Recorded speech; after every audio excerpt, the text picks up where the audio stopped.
Evangelista Nieves Argüello, maestra de maestros. Nace el 5 de abril de 1936 en Guasdualito, municipio Páez del estado Apure, un día de San Marcos Evangelista, y allí el origen del nombre que lo colocaban en el almanaque de los hermanos Rojas. Sus padres, José Gregorio Nieves y Benicia Argüello. Se crió en la comunidad El Platero del municipio Páez, Guasdualito. En la misma comunidad El Platero, a los 6 años, su madre la mandó a la escuela federal ubicada, graduada Pedro Camejo, nombre del soldado héroe de la fila del general José Antonio Páez, de quien moribundo se despidiera de su jefe en la llanura de Carabobo en 1821. Fue una época donde el llano era una extensa sabana y El Platero era su tierra, rodeada por ríos, llanos, árboles, pájaros, flores. Época en la que los grandes vapores llegaban por el río y descargaban su mercancía importada de Inglaterra. La escuela, solo para niñas, estaba estructurada en 2 turnos. La educación era tradicional, memorística, sancionadora, pero diversa, humana, direccionada e influenciada por la señorita Herminia Pérez, dotada de una grandeza de maestra, con mística, vocación, amor y respeto por la docencia. Fue una educadora de elevados principios, acreedora de la más alta estima, admiración y respeto por la generalidad del pueblo. Aprendió a leer con el método del deletreo. Lo importante era fijar los sonidos y repetir las lecciones. La señorita Herminia preguntaba, ¿por qué no se sabe la lección? ¿No comió? ¿Qué le pasó? La inspiración de la maestra y de su vieja fue de gran arraigo en el desarrollo de su personalidad. Su madre hacía poesía cuando la acompañaba a la escuela. La belleza del paisaje apureño convertía a su madre en poesía y ella se envolvía en sus palabras. Los ríos, las garzas, el canto de los pájaros se constituyeron en su guía como recurso básico del proceso de aprendizaje. Y nuevamente el lunes cívico, los 2 signos se entonaban, la distancia entre una niña y otra, el silencio del llano se hacían presentes. La lectura se iniciaba bien temprano, el cuento, la narración y el dictado fueron actividades que permanecían en el día a día de su escuela. El 4º grado, año 1946, era lectura obligatoria de novelas de Doña Bárbara, porque para la época en la tierra vivía Doña Pancha Vázquez, que tenía un hato muy grande, y su padre era obrero de esa finca. Me cuenta su madre que él le decía, allá con Doña Pancha se la pasa un señor que escribe mucho. Por eso es que dice que Doña Pancha fue la inspiradora de la novela Doña Bárbara.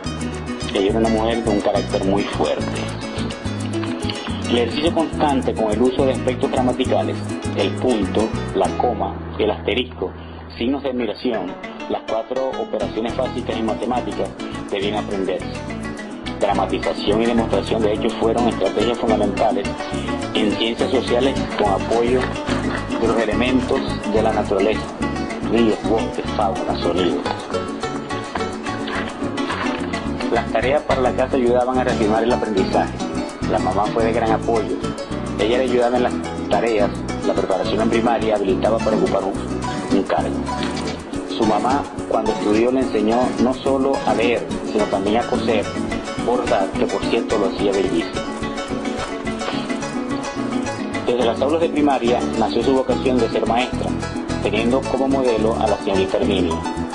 Su hermano la ayudó para continuar sus estudios. Así obtuvo el título de maestra de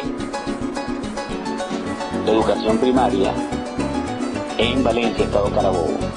Terminó los estudios en 1955, pero le entregaron el título en 1956 cuando cumplió la mayoría de edad. Se fue a estudiar gracias a que su hermano Antonio, apoyado por su madre, le ayudaba.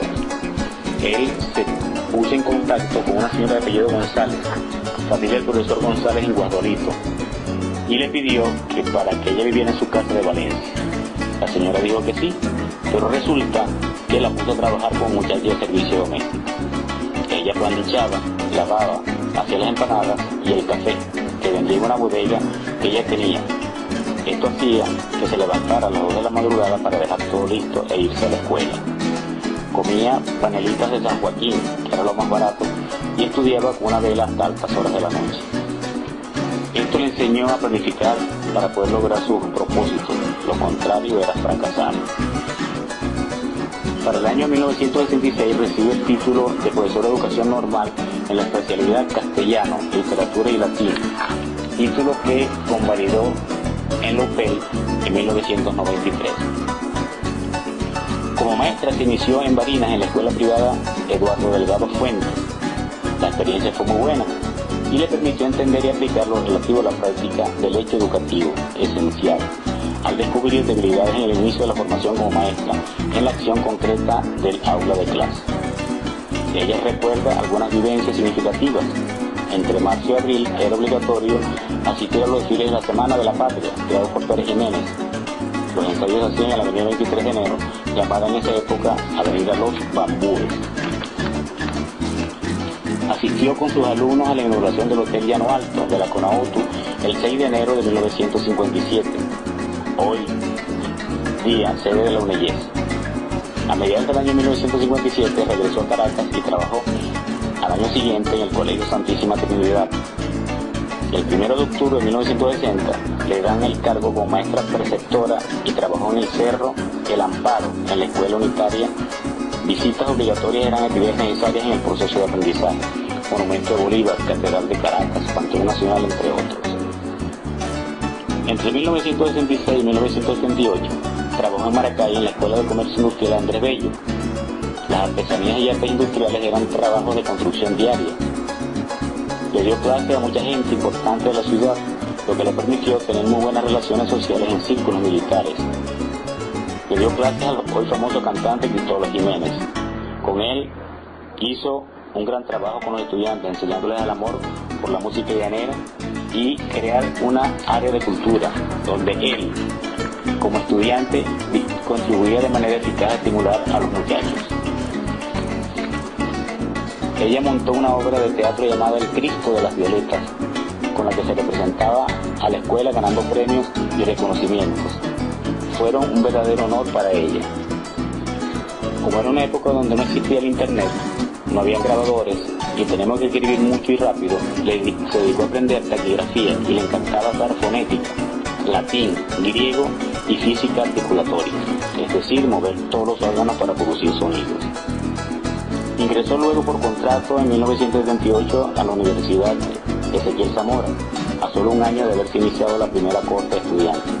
Formó parte del desaparecido programa Complementación, específicamente para el su proyecto Lenguaje y Comunicación.